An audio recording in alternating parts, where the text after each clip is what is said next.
it does have this heartwarming undercurrent, which I think is its secret ingredient. It's what makes it so good. Again, amid all the gore and the chaos throughout the film, the movie sneaks in like a lot of genuine sweetness that I had forgotten, having not seen it in quite some time. Like the character of the Toxic Avenger, Toxie, he finds acceptance and love with Sarah. You know, a blind woman who sees past his disfigurement, literally, because she can't see. But they're awkward yet very touching romance. I think brings a surprising tenderness to the film. You know, it's showing that beneath the slime, the goo, the savagery, the Toxic Avenger he just wants to be loved. You know, he wants to do good. He wants to be a good person. He wants to be a better person. And he wants to make his community better. I recently saw and reviewed the new Toxic Avenger movie, a film that originally released in the festival circuit in 2023, but didn't pick up distribution until, more recently, this year, 2025. And while I found that concerning, at least initially, I have seen the film and thought it was pretty good. I really enjoyed. I really like what Macon Blair brought to this film. His writing and direction I thought was great. Peter Dinklage and his suit performer, Luisa Guerrero, were great as Winston Goose, as the Toxic Avenger.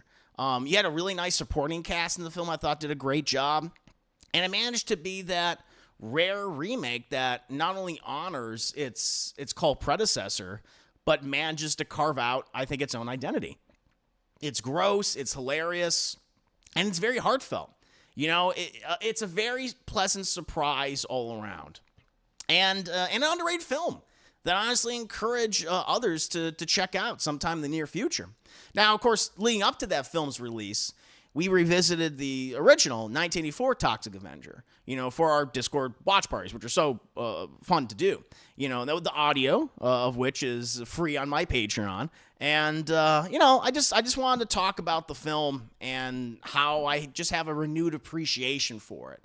While Troma was already making movies way before the release of the Toxic Avenger, the 84 film is that movie that put Troma and the rest of their filmography on the map for a lot of people, especially genre fans and just fans of horror movies, of low-budget horror movies. The film was directed by Michael Herz and Loyal Kaufman, with a screenplay by Joe Ritter, and the film essentially follows Melvin Ferd, this very meek individual, a bullied janitor at a health club in the fictional town of Tromaville, New Jersey, which is the setting of most of Troma's movies. And essentially after being doused in toxic waste during a really cruel prank, he mutates into the hideously deformed but superhumanly strong Toxic Avenger. And he becomes a vigilante, and he uses his new powers, his grotesque new powers, to essentially clean up the town by brutally murdering criminals, various corrupt officials, and becoming both a savior and a feared monster to those evildoers. Now, although the Toxic Avenger had a modest budget of $500,000 and a limited theatrical release, it quickly developed a cult following in the 80s, throughout the mid and then the back half of the 80s. Thanks to, I think its outrageous mix of slapstick humor, over-the-top gore, campy acting, and its really inspired satirical take on superhero tropes. It became Troma Entertainment's breakout hit and is widely regarded, I think, as just the company's flagship film overall. The character of Toxie, he evolved from a grotesque anti-hero into a pop culture icon. Eventually spawning 3 sequels, an animated children's cartoon, which I found about recently, called the Toxic Crusaders, comic books, video games even, a stage musical, Toxic Avenger the musical, and eventually a remake, which I just saw and I really enjoyed. And the film just had this disregard, I think, for a lot of mainstream sensibilities, embracing shock, absurdity and exploitation aesthetics. It cemented its status pretty much as the cornerstone of cult cinema in the 80s. And its influence can be seen, I think, in later low-budget horror comedies. The rise of the so bad it's good fandom. And even like broader conversations about superhero archetypes outside of stuff like Marvel and DC, who are still trying to figure themselves out like during this time. You hadn't even gotten the Tim Burton Batman movies yet. On top of that, the movie's just so much fun. And there's a lot that stands out about it, at least to me. I think the film's turning point, comes when Melvin is humiliated by the sadistic gym members and falls into that vat of toxic waste. It's very shocking. The sequence is grotesque and it's cartoonish, like all at once. You see his skin's bubbling, his body's just mutating, spontaneously combusting into flames, setting people on fire, just screams echoing, the score just rising, just all chaos. I think it just sets the tone, for the wild blend of humor and horror and comedy overall throughout the entire movie. You also just have some really great over-the-top villains, just pure scum of the earth. The bullies, especially Bozo and Slug, are just played with gleeful cruelty throughout the entire movie, just delivering sadistic lines and acting like exaggerated 80s punks, psychotic punks. There's scenes, whether it be like tormenting Melvin or running down children with cars, which is a game they just like to play. You get points for hitting kids, you get points for hitting the handicap, you get points for hitting little old ladies. They have like a whole just outline for their game. It pushes the boundaries of bad taste, and it just embodies the film's politically incorrect humor. It's politically incorrect, just shock value. And on top of that, like the Toxic Avengers methods of dispatching, these characters and other criminals are as bloody as they are creative. You get some really cool, messed up scenes, like deep frying a thug's hands in hot oil, hot grease, just ripping off limbs every other scene, crushing heads with mop handles, completely tearing up a guy's mouth and his teeth and gums being all destroyed. Like each kill is just staged with exaggerated sound effects and just gallons upon gallons of fake blood and intestines and goop. This is a goopy, gooey movie, and you guys know I love mob goop. And as I mentioned before, you just have a lot of politically incorrect humor. No target is off limits in this film. Like, cops, corrupt cops, businessmen, sleazy businessmen, and even innocent bystanders. They're skewered, through the film's mix of jokes, vulgar jokes, and really grotesque violence.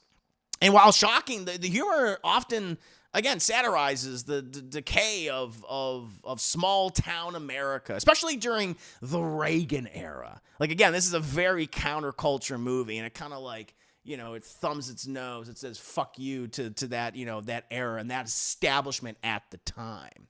But despite all that, despite the violence, the politically incorrect humor, the overall grotesqueness of the movie, it does have this heartwarming undercurrent, which I think is its secret ingredient. It's what makes it so good. Again, amid all the gore and the chaos throughout the film, the movie sneaks in like a lot of genuine sweetness that I had forgotten, having not seen it in quite some time. Like the character of the Toxic Avenger, Toxie, he finds acceptance and love with Sarah. A blind woman who sees past his disfigurement, literally, because she can't see. But they're awkward yet very touching romance. I think brings a surprising tenderness to the film. It's showing that beneath the slime, the goo, the savagery, the Toxic Avenger he just wants to be loved. He wants to do good. He wants to be a good person. He wants to be a better person. And he wants to make his community better. And I think that's really nice. And Toxie, he was once a victim, in the first half of the film, but by the end he stands triumphant against Tromaville's corrupt leaders and an armed militia even.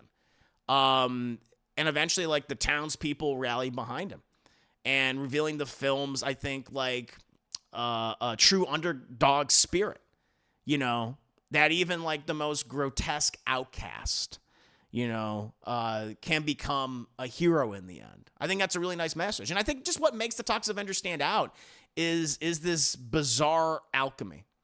It's shocking, offensive, and absurd throughout in so many scenes, but it's also weirdly sincere. And it just embraces everything. It knows it's trash. It's like, I'm trash, and it's fine with that. It's a movie that again embraces this trashiness, and while sneaking moments of real heart, and which is why I think the movie to this day is considered a cult classic.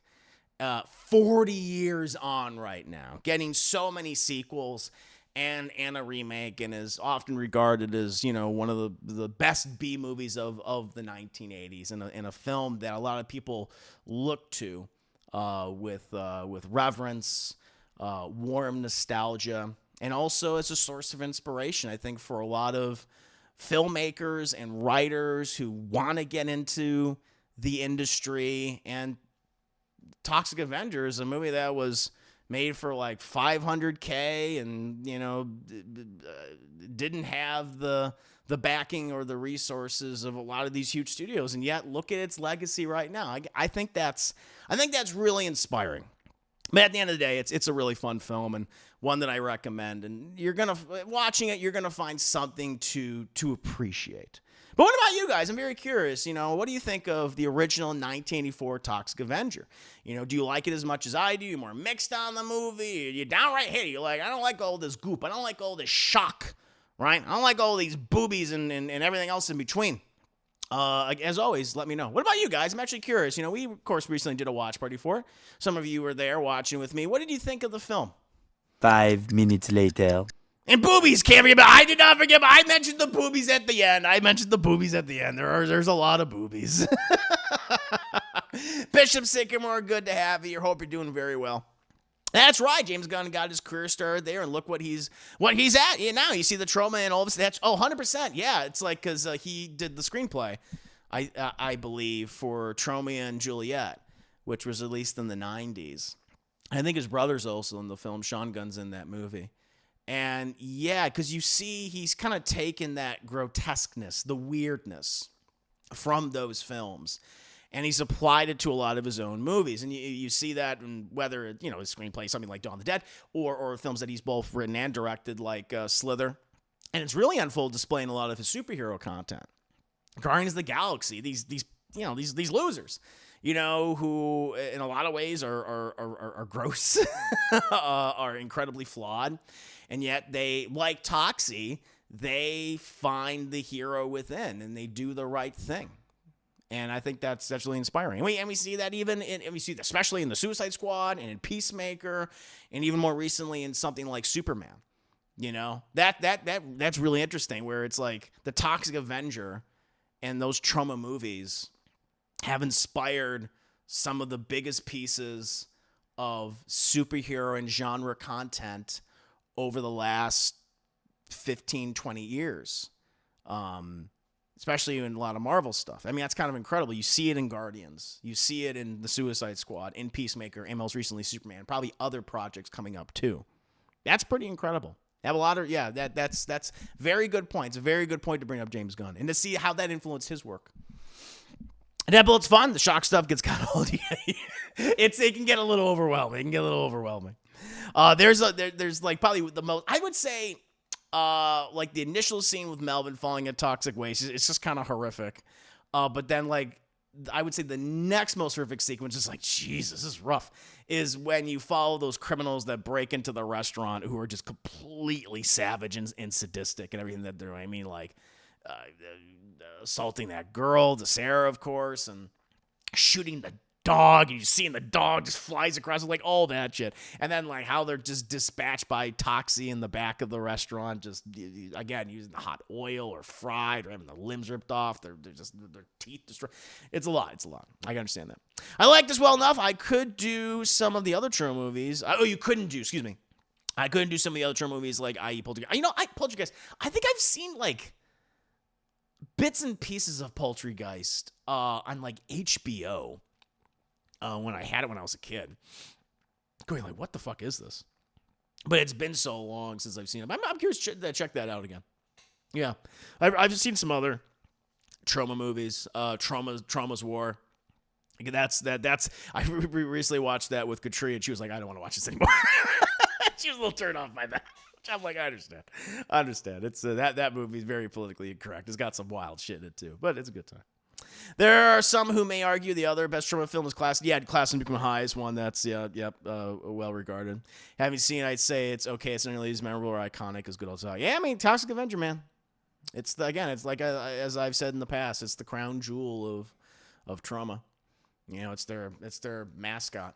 You know, and there's some good filmmaking in the movie, which I appreciate. But yeah, overall, we like the film. I recommend checking it out. I should say I also never seen the sequels, so I can't speak on them. I've heard mixed things about the movies, but it works as just this one story. I don't mind it. And again, I really like the most recent film, the 2025 movie. Going in, I was a little apprehensive. I was like, I've liked the trailers, but the fact they weren't able to find a distributor in 2 years, like that's not a good sign. And I was like, okay. And then I was like, actually, I thought this is pretty good. So I recommend it. I recommend both movies.